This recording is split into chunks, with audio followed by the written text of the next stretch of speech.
The last time we negotiated something like this, and as you know, it's always been a problem for our country. They get together and they create a series of documents that nobody's been able to read because it was just done. Now, you tell me who can read that quickly. It takes a long time to read it. For the last 8 years, deep defense cuts have undermined our national security.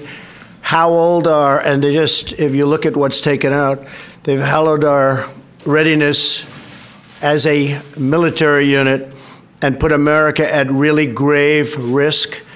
My highest duty is to keep America safe.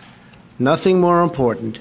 The Omnibus bill reverses this dangerous defense. As crazy as it's been, as difficult as it's been, as much opposition to the military as we've had from the Democrats, and it has been tremendous. I try to explain to them, you know, the military is for Republicans and Democrats and everybody else. It's for everybody. But we have tremendous opposition to creating really what will be by far the strongest military that we've ever had. We've had that from the Democrats. So if we take something for the military, they want something for, in many cases, things that are really a wasted sum of money. And it's not right, and it's very bad for our country. We're looking to do funding for our final fight in certain areas. As you know, we've gotten just about 100% of our land back from ISIS. We have troop increases necessary to accomplish what we have to do, and we have, very importantly, a pay increase for our troops.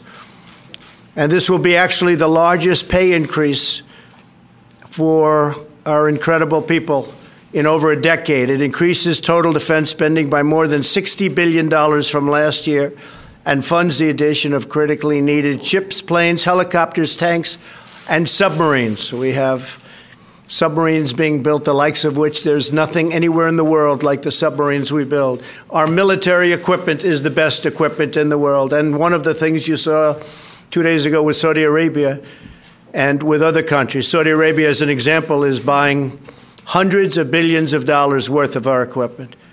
And we're getting very fast approvals on that. Therefore, as a matter of national security, I've signed this omnibus budget bill.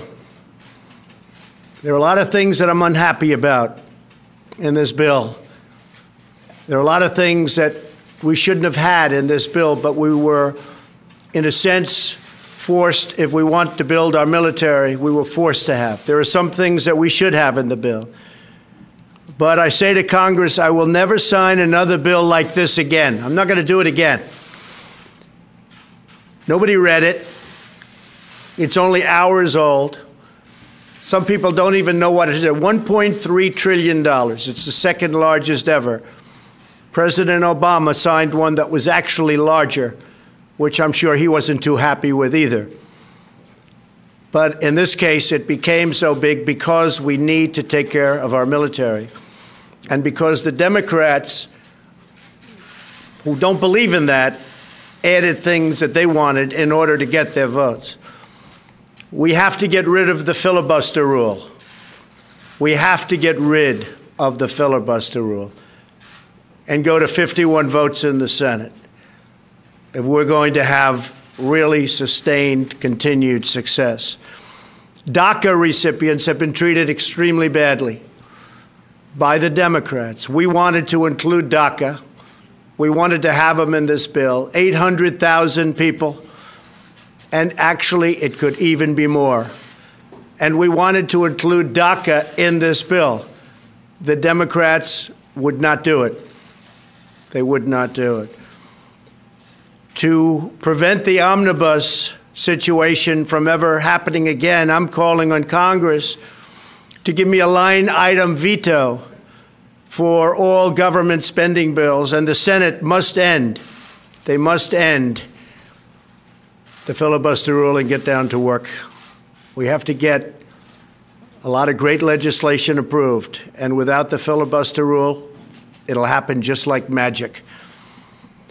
I want to address the situation on border security, which I call national defense. I call it stopping drugs from pouring across our border, and I call it illegal immigration. It's all of those things. But national defense is a very important two words, because by having a strong border system, including a wall, we are in a position militarily that is very advantageous. And before I get off of that subject, I'd like to ask Secretary Mattis to talk about what we've accomplished in terms of the military, because there has never been anything like we've been able to do. Our military is very depleted, but it's rapidly getting better. And in a short period of time, it will be stronger than it has ever been. So I'd like to ask Secretary Mattis to say a few words, please. Secretary. Thank you, Mr. President. Well, thank you, Mr. President. Ladies and gentlemen, in 1790, in George Washington's first annual address to Congress, he stated, "To be prepared for war is one of the most effective means of preserving the peace." As the President noted, today we received the largest military budget in history, reversing many years of decline and unpredictable funding. And together, we are going to make our military stronger than ever. We in the military are humbled and grateful to the American people for their sacrifices on behalf of this funding. Now it's our responsibility in the military to spend every dollar wisely in order to keep the trust and the confidence of the American people and the Congress. Thank you. Thank you very much. Thank you very much. Thank you very much, General. The border, we've worked very hard on. We have a lot of, really by any standard, a lot, but not by this standard, but we're going to make it go a long way. We have a lot of money coming to the border, and it will be coming over a period of time. We funded the initial down payment of $1.6 billion. We're going to be starting work literally on Monday on not only some new wall, not enough, but we're working on that very quickly, but also fixing existing walls and existing acceptable fences. There are some areas that you have to see through. You have to be able to see through the other side in order to see what's coming. And in many cases, it's not a pretty picture when you look, but you have to be able to see it. So we have $1.6 billion for the wall. That'll start immediately. This is a short-term funding, but it's immediate, starts immediately. And I'd like to ask Secretary Nielsen to say a few words about what we've done in terms of Homeland Security and what the bill does for Homeland Security. Thank you. Good afternoon. We at the Department of Homeland Security work very closely with the Department of Defense, and we support this omnibus in the defense of our country. As the President has stated, under his leadership, he has delivered for the American people. This is a down payment on a border wall system. This is a 10% increase for Immigration and Customs Enforcement. This will help us improve our aviation security with some badly needed upgrades, and we look forward to working with Congress on additional needs that we have. I will say, however, that it's unfortunate that Congress chose not to listen to the men and women of DHS and those on the front lines. They told us how to build the wall, where to build the wall, and we will continue to work with them to make sure that the wall is where we need it, how we need it, as the President described, and to make sure that it serves the American people and serves the security of this nation. We also will continue to work with Congress to close the dangerous loopholes that the President has mentioned many times, and to continue to increase our overall security. And finally, we thank those in Congress who support the Department of Homeland Security. I will continue to make myself available to them. I look forward to working with them, but we must fund the department and give it the tools and resources it needs to execute the mission the American people have asked us to do. Thank you.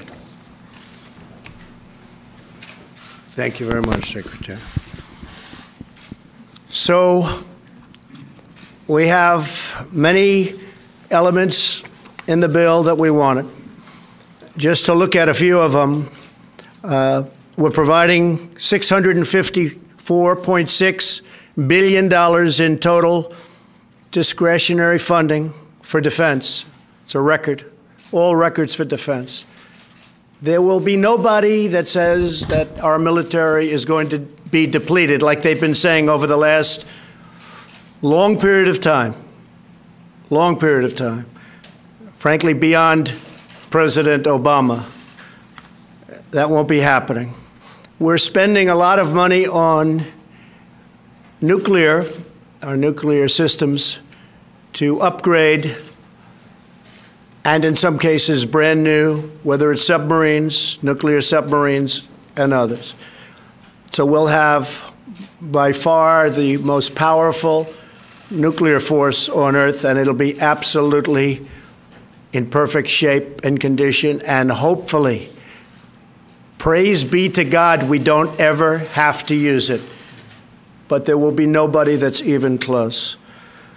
This will give a substantial increase to people even outside of the military, but military related.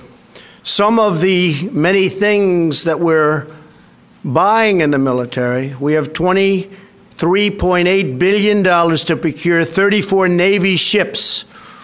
Our Navy is at about the lowest point in terms of ships that it's been in over 100 years. And we're adding a significant number of extremely advanced vessels. $10.2 billion for 90 F-35 aircraft. That's the most sophisticated aircraft in the world, jet fighters. Total stealth. They're hard to find, they're hard to see, therefore they're hard to beat. It's very tough to beat a plane when you can't see it. This is the most advanced in the world. $10.2 billion for 90 F-35. We have $2.9 billion for 15 KC-46 tanker aircraft. The tanker aircraft is very important based on everything.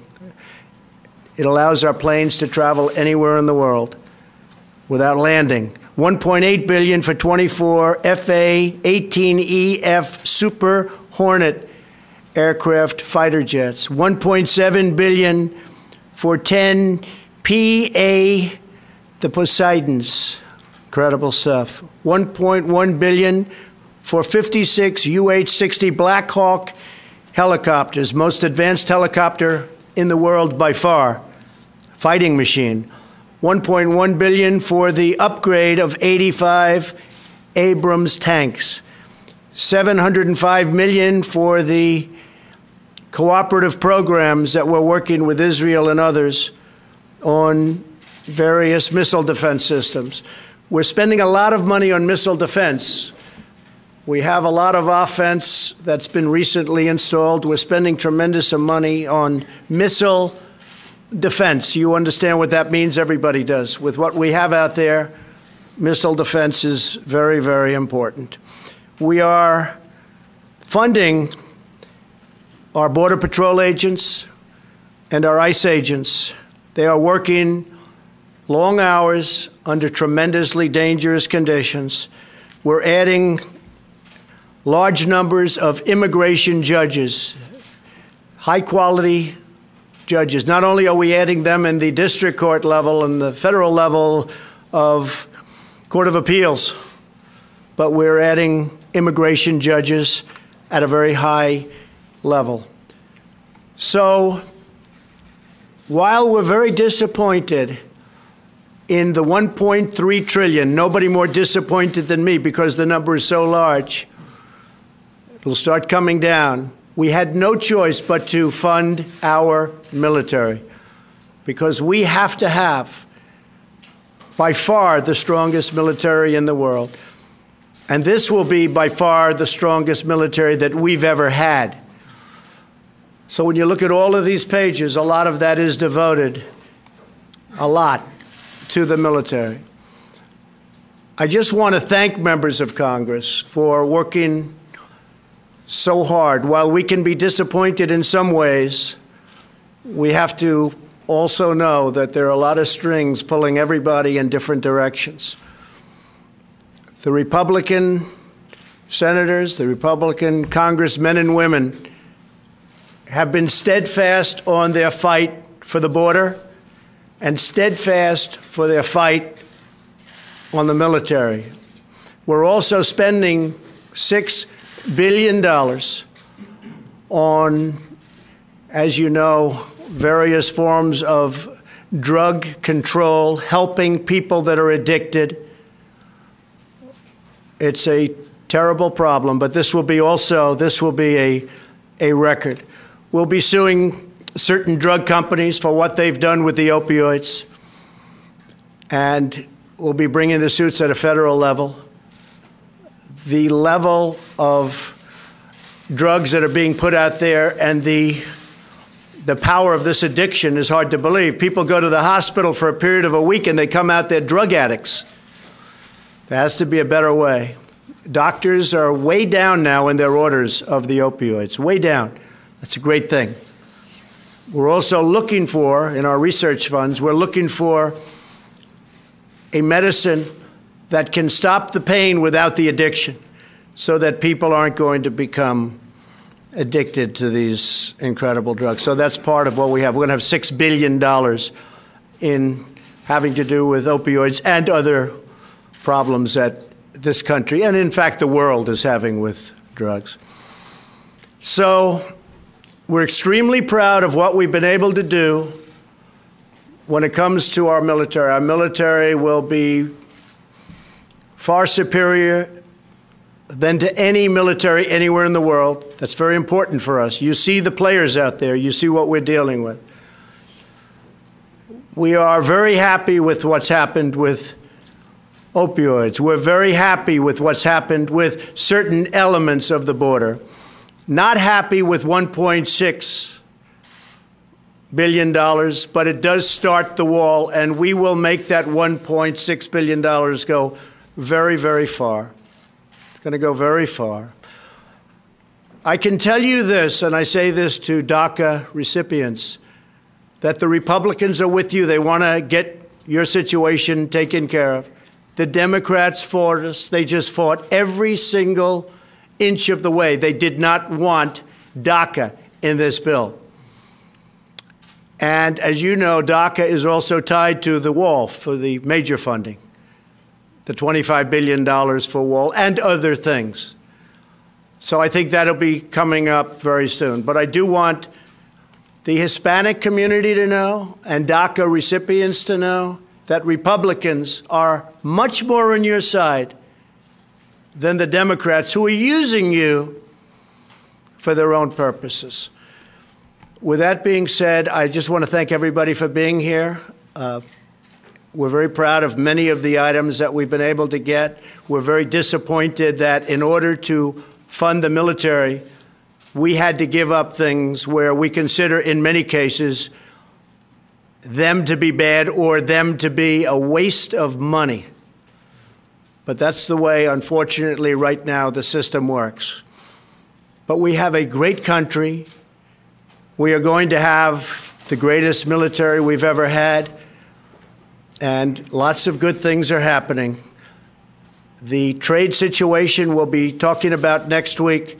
We have many trade deals, not only the deal being made on South Korea, which looks like it's very close to being finalized, but many other countries are now negotiating fair trade deals with us.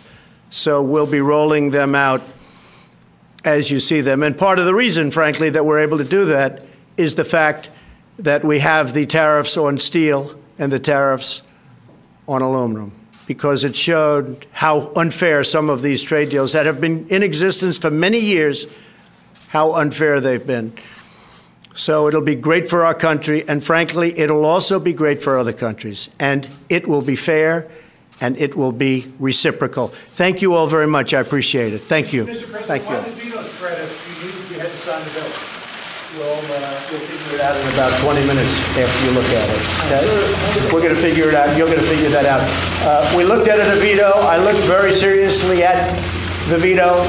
I was thinking about doing the veto, but because of the incredible gains that we've been able to make for the military, that overrode any of our any of our thinking. How concerned are you about the impact of the tariffs on the stock market? And Well, I think the stock market's going to be great. And look, the stock market's way up. When I came into office, the stock market was from a different planet. It's way up. China is going to end up treating us fairly. For many years, they had free rein. They don't have free rein anymore. We're very friendly with China. We have great relationships with China. And look, it's time. It's time. Last year, we lost $500 billion on trade with China. We can't let that happen. Thank you all very much. Mr. President,